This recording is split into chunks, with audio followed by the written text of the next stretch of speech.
Hello everyone, यह है battle through the heavens season 7 part 386। अगर आपने प्रीवियस एपिसोड ना देखा हो तो लिंक डिस्क्रिप्शन में मौजूद है। पिछले एपिसोड में हमने देखा कि ओल्गो जैंगसिक साउन को देखते काफी गुस्सा हो गया था, इसीलिए वो साउन को मारने के लिए साउन की तरफ जाने लगा। लेकिन तभी साउन ने अपने हेवनली फ्लेम को एक्टिवेट कर लिया। साथ ही साउन की मदद करने के लिए बर्निंग फ्लेम वैली के चीफ भी उसके सामने खड़े हो गए थे, जिस वजह से ओल्गो जैंगसिक को पीछे हटना पड़ा। तभी वो पूरी जगह हिलने लगी। तो अब आगे इस पार्ट की शुरुआत में वो सभी स्क्रोल अपनी जगह से डिसअपीयर हो गई होती है। साथ ही सभी पपेट्स भी जाग गए थे। तभी एक व्यक्ति कहता है इन स्क्रोल के अंदर एक इटियान क्लास की टेक्निक भी है। ये कहने के साथ ही वो फिगर उस जगह से डिसअपीयर हो गया था। दूसरी तरफ उसकी बातों को सुनने के बाद वो सभी लोग भी अपनी जगह से डिसअपीयर हो गए थे और उन सभी स्क्रोल को फॉलो करने लगते हैं। और कई लोगों ने इन स्क्रोल को लेने के लिए फाइट भी करना शुरू कर दिया था। सीन शिफ्ट होकर हम बर्निंग फ्लेम वैली के चीफ को देखते हैं, जो अपने आसपास का माहौल देखते हुए साउंड से कहते हैं हमारी तरह कई सारे लोगों ने भी हमला नहीं किया। शायद ये लोग भी इंतजार कर रहे हैं कभी ये लोग एक दूसरे पे हमला करके एक दूसरे को घायल कर दें, और जैसे ये लोग एक बार कमजोर हो जाते तो हम इन पे हमला कर देंगे। जब सभी लोग इसी तरह से बातें कर ही रहे थे, उसी समय सभी पपेट्स आजाद हो गए। जो आजाद होते हैं सभी लोगों पे हमला कर देते हैं। ये देखकर तो वो लोग कुछ समय के लिए हैरान हो गए थे, लेकिन जल्दी उन्होंने अपने आप को रिकवर कर लिया। और ये सभी पपेट्स डाउजुंग लेवल के होते हैं। उन्हें देखते हुए सोमन अपने मन में कहता है इस जगह पर कुछ ही लोग हैं जो इन पपेट का सामना कर सकते हैं। और अब जबकि पपेट्स आजाद हो चुके हैं तो इस जगह पर कई सारे लोग मारे जाएंगे। ये कहते हुए सोवन कुछ पपेट्स को स्कैन करता है, जहाँ सोवन को पता चला था ये इस पपेट साधारण पपेट से बिल्कुल अलग है, क्योंकि सोवन को इसके अंदर से काफी टेरिफाइंग पावर महसूस हो रही थी। तभी टियानजुन से सोवन से कहते हैं इसे बनाने के लिए कई सारे लोगों को मारा गया है, जिस वजह से पपेट्स काफी पावरफुल है। साथ ही ये सभी पपेट्स डाउ टेक्निक का भी इस्तेमाल कर सकते हैं, और इन्हीं कारणों की वजह से इन्हें हैंडल करना बहुत मुश्किल है। टियानजुन की बातों को सुनने के बाद सोवन सरप्राइज हो गया था, क्योंकि उसने बिल्कुल भी एक्सपेक्ट नहीं किया था कि इन सभी पपेट को बनाने में कई सारे लोगों को मारा गया होगा। तब जाकर ये पपेट्स तैयार हुए हैं। और अभी की सिचुएशन इन पपेट की आ जाने की वजह से काफी खराब हो गई थी, क्योंकि ये पपेट आने के साथ ही सभी लोगों पे हमला करना शुरू कर दिया। ये पपेट उन लोगों पर भी हमला कर रहे थे जो इन फाइट में इन्वॉल्व नहीं थे, जिस वजह से उन लोगों को अपनी जान बचाने के लिए उन अर्थन पपेट पे हमला करना पड़ा। और इस तरह से वो लोग भी इन्वॉल्व हो गए इस फाइट में जो इन्वॉल्व नहीं होना चाहते थे। सीन शिफ्ट होकर हम दूसरी तरफ शॉन को देखते हैं, जो अपने दोस्तों से कहता है मैं भी एक स्क्रोल को लेने जा रहा हूँ, लेकिन मैं एक ही स्क्रोल लूंगा, क्योंकि अगर मैंने ज्यादा स्क्रोल लिया तो ये सभी लोग हम पर भी हमला कर सकते हैं। साथ ही तुम लोग भी स्क्रोल को हासिल मत करना। ये सुनने के साथ ही सभी लोग नोट करते हैं। सीन शिफ्ट होकर हम एक पपेट को देखते हैं, जो साउन के ग्रुप की तरफ देखते हुए उन पे हमला करने के लिए उसकी तरफ बढ़ता है, मगर इससे पहले वो किसी को भी चोट पहुंचा पाता उससे पहले उसके सामने लेटर फेरी डॉक्टर आ गई थी, जो आते उसको रोक देती है। उस पपेट को देखते हुए टियानजुन से साउन की तरफ देखते हुए कहते हैं तुम्हें इस पपेट को कंट्रोल करने की कोशिश करनी चाहिए, शायद तुम इस पपेट को कंट्रोल कर लो। ये सुनने के साथ ही साउन ने भी अपनी आंखें बंद कर ली थी, और अगली पल वो अपनी स्पिरिचुअल स्ट्रेंथ को उसके अंदर डाल देता है। तभी साउन अपने मन में कहता है मुझे नहीं लगता कि मैं इस पपेट को अपने कंट्रोल में कर पाऊंगा, क्योंकि ये पपेट काफी पावरफुल है, और साथ ही इसे एक डाउशिंग ने बनाया है, जिसने इसके साथ ऐसा कुछ किया होगा जिसकी वजह से मैं इतनी आसानी से इस पपेट को कंट्रोल ना कर पाऊं। ये सब सोचते हुए सावन अपने स्पिरिचुअल स्ट्रेंथ को उस पपेट के अंदर डाल देता है, और जैसे सावन ने सोच रखा था ऐसा ही कुछ होता है। और अगले पल सावन अपनी आंखें खोलते हुए टियानजुन से कहता है मैं इसे कंट्रोल नहीं कर सकता, क्योंकि इस पपेट के अंदर एक पावरफुल सील मौजूद है, जिसे जरूर उस डाउशिंग ने लगाया होगा, ताकि इन पपेट को कोई भी इतनी आसानी से कंट्रोल न कर पाए। ये कहते हुए सावन थोड़ा सा उदास लग रहा था, क्योंकि अगर सावन इन पपेट को कंट्रोल कर लेता तो सावन की स्ट्रेंथ काफी ज्यादा इंक्रीज हो जाती, जिसके बाद सावन को हराना कई गुना मुश्किल हो जाता।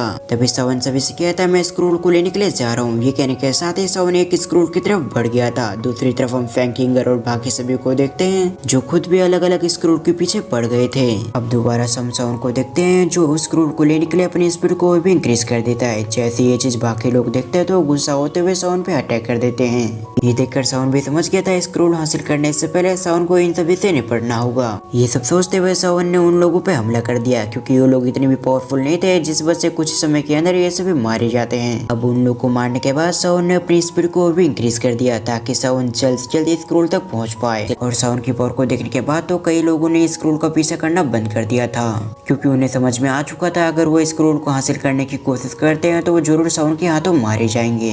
मगर सावन की पावर को देखने के बावजूद कुछ लोग ऐसे होते हैं जो स्क्रोल का पीछा अभी भी कर रहे होते हैं और कुछ ही समय के अंदर सावन भी स्क्रोल के करीब आ गया था। जैसे ये चीज एक व्यक्ति देखता है तो उसे काफी गुस्सा आता है, जिस वजह से वो अपने वेपन को निकालते हुए सावन पे अटैक कर देता है। साथ ही वो सावन से कहता है तुम लोग यहाँ से दफा हो जाओ, क्योंकि किसी भी कीमत पे स्क्रोल को मैं ही ले जाऊंगा। ये कहने के साथ ही उसने सावन पे अटैक कर दिया, मगर वो अटैक सावन को लगता है उससे पहले सावन ने भी अपने स्वॉर्ड को निकालने के साथ एक स्लो से अटैक पे कर देता है, जिस वजह से उस जगह पर एक कोलिजन फैल गई थी, जिससे टकरा कर सभी लोग पीछे हुए। सीन से प्रोग्राम उस व्यक्ति को देखते हैं जिसने सावन पे अटैक किया था। अभी के समय उसके मुंह से खून निकल रही थी। वो अपने मन में कहता है आखिर ऐसा कैसे हो सकता है, क्योंकि ये लड़का भी मेरे लेवल पर है, तो फिर आखिर ये लड़का इतना पावरफुल कैसे। ये सब सोचते हुए व्यक्ति पीछे हट गया। वो समझ चुका होता है कि वो सावन का मुकाबला नहीं कर सकता। अगर वो फोर्सफुली सावन से लड़ता है तो उसकी कंडीशन और भी खराब हो जाएगी, जिसके बाद वो इस जगह पर सर्वाइव नहीं कर पाएगा। ये सब सोचते हुए दूसरा इंसान इस जगह से चला गया। सीन से प्रोग्राम सावन को देखते हैं जो उस व्यक्ति के चाहते अपने स्वॉर्ड को अपनी स्टोरी में रख लेता है, जो उस व्यक्ति की तरफ देखते हुए कहता है सचमुच ये व्यक्ति काफी पावरफुल है, लेकिन अभी के समय मुझे स्क्रोल को पकड़ना होगा,